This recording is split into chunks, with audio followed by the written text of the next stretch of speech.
Özgürlük bo'lmaydi, kech bo'ladi, muqim bo'ladi deganlar.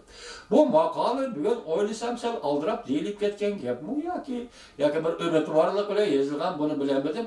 Men bugun 2 kun bo'ldi, yana Amerikadan 2 ta harbiy parxoti Tayvan bo'g'ozidan o'tdi. Buni Jungo albatta changlay. Qattiq norozilik bildiramiz dedi, norozilik bildirdi. Endi 3-chi masala ko'chayli Yaponiya, Rossiya o'rtasidagi tegishli shartnomasi. Şimaldaki 4 aralığın ikisi qaytırıp beriş meselesi. 4'ünün hammasini qaytırıp beriş meselesi.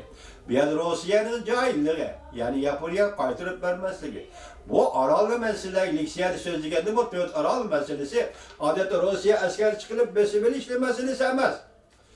Yaponiya taşlap yapıp Rusya gelip oturaklaşıp olgan mesele emez. Bu mesele Irak Şark stratejisi Yalta konferensinin şunun çemberçes bağlangan mesele. Bu iş ötken 9. ayının 11. günü Vladivostok'ta ezilgan iktisat münbirdi Vladimir Putin dedi. İradi körüstü bu yılın ahırıgacha biz Yaponiya Rusya o'rtasida shartnomasi imzolaymiz degan. Nima sabab bo'ldi kechikib qoldi. Endi bazı birinchi, ikkinchi so'rilib keldi. Bu da Davos yig'iniga berishdan burun Yaponiyaning vaziri Shinzo Abe Prezident Vladimir Putin bilan kurashdi. Bu masalani hal qilish uchun tegishli shartnoma.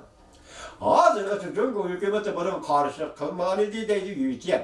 Hem muhbir hem tatbikatçı Yaponiyalık yüzyendim dedi başta. Hazırgıtı Jungo bunu dikkat kılmagan endilik Jungo ifade bildirip Rusya tarafta toladagan hatta Yaponiyanın bu 4 aralının birini bolsa mı?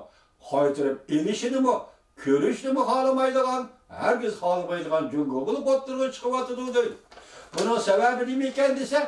Bu 4 aral Yaponiya qaytırıp birisi Amerika koşmuşlardır. Bir de her bir bazı onda adı iş yok.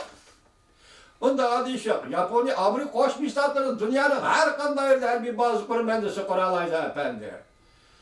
Hazır bakanınız Afganistan'da mı Amerika koşmuşlardır her bir bazı turup yani her bir küçük turuptu o. O Irak'taki şimdi Japonya 4 aral meselesi yani her bir bazı kuruş kurmaslık meselesi bu mesele mi? Siz bu sebeple körüstenmezsiniz Jungo hükümeti. Jungo hükümetine emel darlar nek mesele açamazsınız. Eğer şimaldaki 4 aral meselesi Japonya ile Rusya o'rtasidagi tegishli shartnomasi imzolash meselesiga oydinlik o'ttirib ko'tarib chiqarilgan bo'lsa, bu shartnoma cho'qim 1945 yil 2 ayning 11 kunidan 14 kunigacha echilgan Yalta shartnomasining Iroq Sharq strategiyasi davlat degan gap.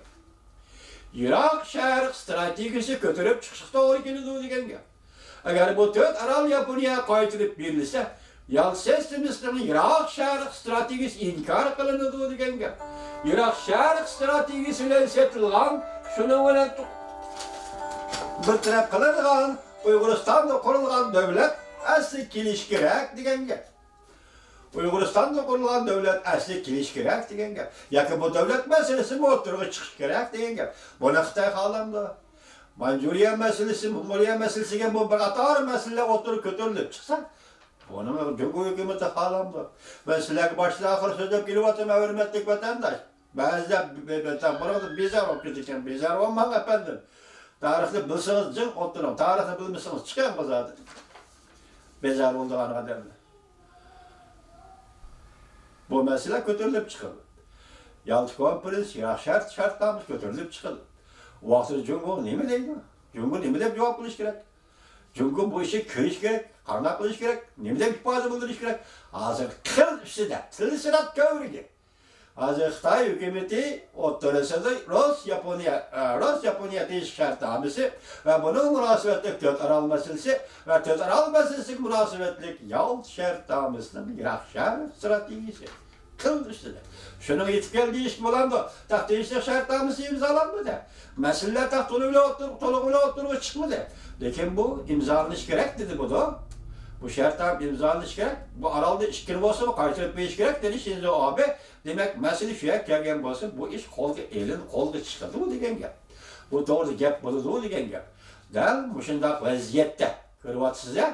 Amerika Qo'shma Shtatlarining Jungo siyosiy o'zgarish bo'layotgan shunday bir paytda o tarafta Irak Şark stratejisiga munosabatdagi yol shartnomasining Rossiya, Yaponiya tinchlik shartnomasi imzolash masalasining o'rtaga qo'yilib kelishi hozirgi jahon siyosati shundoq Tayvan masalasining asta qadam yo'q qilib ko'tarilishi bu yerda Osiyoda masalan prezident Trump 2017-yili 8-oyning 21-kuni o'rtaga qo'ygan Osiyo yani Hindi Tinch okean stratejisi demek bir yerde hazır konkretlikte, izchillikte, doimiylikte ve ciddilikte, yoki jiddiylik qilish paytiga yetib kelgandek turadi qanday vatandaş.